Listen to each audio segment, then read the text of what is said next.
वोटों में कितनी गिरावट आई है। दूसरे, जो नैरेटिव बन रहा था कि भारतीय जनता पार्टी 50% से ज्यादा लेगी, नगर पंचायत चुनाव में, शहरी जो चुनाव है उसमें भी भारतीय जनता पार्टी हार गई घोसी के साथ। तो इसका संदेश क्या है जी, सिद्धार्थ जी?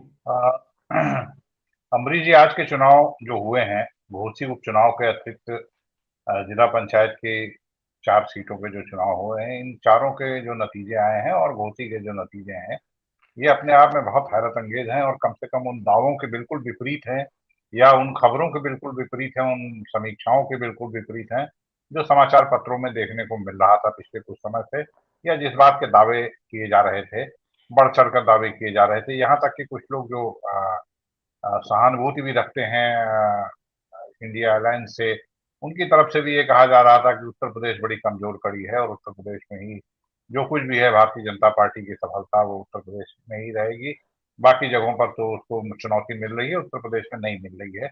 इस लिहाज से अगर देखें तो उत्तर प्रदेश में आज जो नतीजे आए हैं, मैं सबसे पहले उन 4 पंचायत इलेक्शनों की बात करूंगा। ये चारों जी। उत्तर प्रदेश के 4 अलग-अलग कोने में हुए हैं। ऐसा नहीं है कि पूर्वांचल में घोसी में लोग पूर्वांचल की तरफ नाराजगी है इसलिए वहां तो दिखाई पड़ गया, बाकी जगह नहीं है। ये बुंदेलखंड में भी हुआ है, ये रोहेलखंड में हुआ है यानी कि बरेली में हुआ है, ये अवध के क्षेत्र में भी हुआ है और पूरब के क्षेत्र में भी हुआ है। तो ये अलग अलग क्षेत्रों में हुए हैं और ये जिला पंचायत सदस्यों के जो चुनाव होते हैं, इनमें कॉन्स्टिट्यूंसी किसी अन्य पंचायत स्तर के चुनाव से या लोकल बॉडी चुनाव के मुकाबले थोड़ा बड़ी होती है, क्योंकि ये पूरे जिले को रिप्रेजेंट करते हैं ये सदस्य, और इनमें वार्ड जो होते हैं उनकी संख्या बहुत, उनमें मतदाताओं की तादाद बहुत होती है। उत्तर प्रदेश में कई कई जगह 50,000 से 75,000 इस तरह का ये पूरा इलेक्टोरेट होता है। आज जो उसमें चुनाव जीता है 4 में, इनमें 2 सीटें ऐसी हैं जो दलित बाहुल्य हैं, जो एक हमारे उत्तर प्रदेश की राजधानी लखनऊ में जहां हम बैठे हुए हैं, खासतौर पर मैं जहां पर बैठकर इस चर्चा में शामिल हो रहा हूँ, हमारे घर से बिल्कुल सटा हुआ इलाका है, जो कि भारतीय जनता पार्टी के मंत्री हैं केंद्रीय में कौशल किशोर, उनका इलाका है। पासी बाहुल्य इलाका है और उस इलाके में भी भारतीय जनता पार्टी को थोड़े बहुत अंतर से नहीं, जिला पंचायत के चुनाव में 2000 से ज्यादा मतों से हारना पड़ा है। तो ये जो नतीजे इस तरह से आए हैं, और इस जैसा ही रिफ्लेक्शन, इसी जैसा रिफ्लेक्शन हमें वो घोसी के चुनाव में दिखा है। घोसी का चुनाव का जो नतीजा है, 1.25 लाख वोट किसी लहर में किसी भी पार्टी को, कम से कम समाजवादी पार्टी को 1.25 लाख वोट मिले हैं, जो आज तक उसे कभी नहीं मिले जब वो चुनाव जीती भी है वहां सामान्य दिनों में। जबकि जी। ये घोषित सत्य है कि इस बार वोट भी कम पड़े थे, और जैसा कि सत्य हिंदी की डिबेट में भी उस दिन दिखाया गया था और भी कई जगह सामने आया कि बहुत सारे लोगों को वोट भी नहीं डालने दिए गए, यानी वोट जो पड़ने वाले थे उसके मुकाबले कम वोट पड़े। आमतौर पर भी उपचुनाव में थोड़ा कम वोटिंग होती है। इन सबके बावजूद जीतने वाले सपा के प्रत्याशी को 1.25 लाख के करीब वोट मिले हैं। ये अपने आप में एक बहुत नए तरह के उत्तर प्रदेश में बन रहे समीकरण की तरफ इशारा करता है। और ये जो जी। आज के चुनाव के जो नतीजे हैं, समाजवादी पार्टी को आमतौर पर कहा जाता था कि यादव और मुसलमान वोटों के आधार हम्म। पर ये पार्टी उत्तर प्रदेश में जगह जगह पर उसको सफलताएं मिलती रही हैं।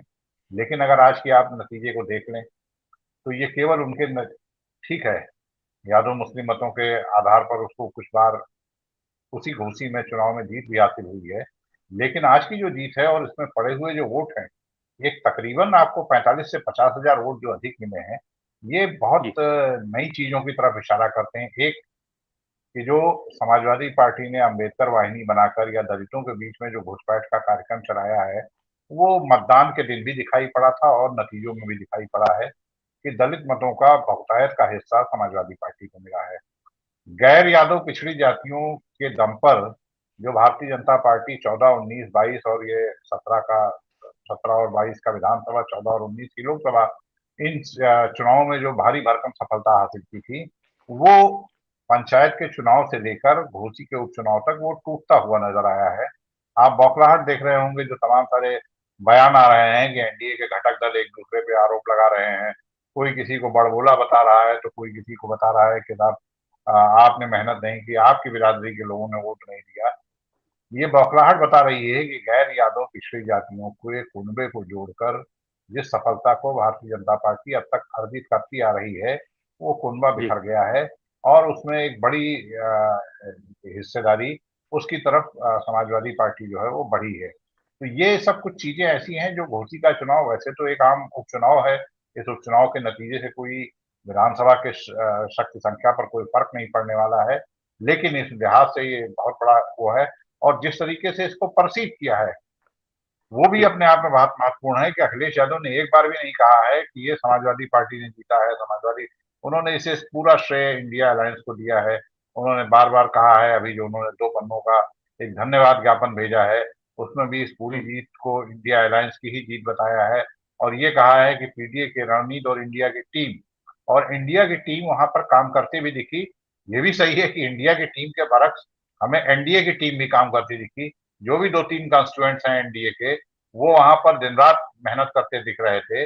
तो ये मुकाबला ही पूरा एनडीए बनाम इंडिया का हुआ था। और ये जो पहला मुकाबला जो उत्तर प्रदेश में देखने को आया है इंडिया के फॉर्मेशन के बाद, उस पहले मुकाबले में ठीक है, पलड़ा उनका भारी दिख रहा था और कोई कह ना रहा हो, लेकिन सब हिंदी की इससे पहले की तमाम डिबेटों में कहा जा रहा था। लेकिन इस बुरी तरीके से भारतीय जनता पार्टी को परास्त कर देगा ये इंडिया अलायंस का जो पूरा कुनबा है, इस बात की उम्मीद जी शायद किसी को नहीं थी। और एक बात की हैरानी और है कि 42,627 वोटों की जीत ये साफ जाहिर करता है, और 1.25 लाख वोट से ऊपर समाजवादी पार्टी के प्रत्याशी को मिल जाना, ये कहीं ना कहीं ये तो साफ दिखता है कि भाई ये तो एक तरफा हवा थी इस पूरे चुनाव में। इस एक तरफा हवा को के बारे में किसी मीडिया में आज तक नहीं कहा गया। और एक जी साथ जो है वो तमाम जिला पंचायत के चुनाव में भी समाजवादी पार्टी जहां कभी नहीं जीती है उन जगहों पर भी जीत हासिल कर रही है। तो क्या ये ऐसा नहीं है कि जमीन पर जाकर रिपोर्टिंग कर रहे लोगों को ये बातें दिख न रही हों? और हैरत की बात है कि मीडिया में कहीं इस बात के जिक्र तक नहीं था। बहुत अगर किसी ने कहा है तो दबे सहमे शब्दों में लड़ाई है या टक्कर है, जी या इस तरह, इससे आगे किसी ने ये नहीं कहा कि बहुत पलड़ा भारी है या एक तरफा मुकाबले की ये स्थिति है। इसके बारे में कोई आदमी बताने वाला नहीं था। आज की बहुत सारे लोग जिनको नहीं जानकारी थी घोसी में समीकरण क्या चल रहा है या बाकी जगहों जी पर, उनके लिए बड़ी हैरत की बात थी कि अरे इतनी बुरी हार हो गई। लेकिन ये हार तो ऐसा लग रहा है ये आज नहीं है, ये हार तो इसकी हम्म, इबारत बहुत पहले से दिख रही होगी जो भी वहां जा रहा होगा। जी तो इस लिहाजे से मुझे लगता है कि इंडिया और एनडीए अलायंस का ये जो पहला मुकाबला है, और इंडिया के लिए जो कमजोर कड़ी उत्तर प्रदेश मानी जा रही थी, आज कम से कम जो नतीजे आए हैं देश में 7 जगहों पर, उनमें उत्तर जी प्रदेश अपने आप को सबसे मजबूती के साथ उन्होंने दिखाया है कि साहब हम यहाँ कमजोर नहीं है, हम बल्कि यहाँ सबसे ज्यादा जी मजबूत हैं।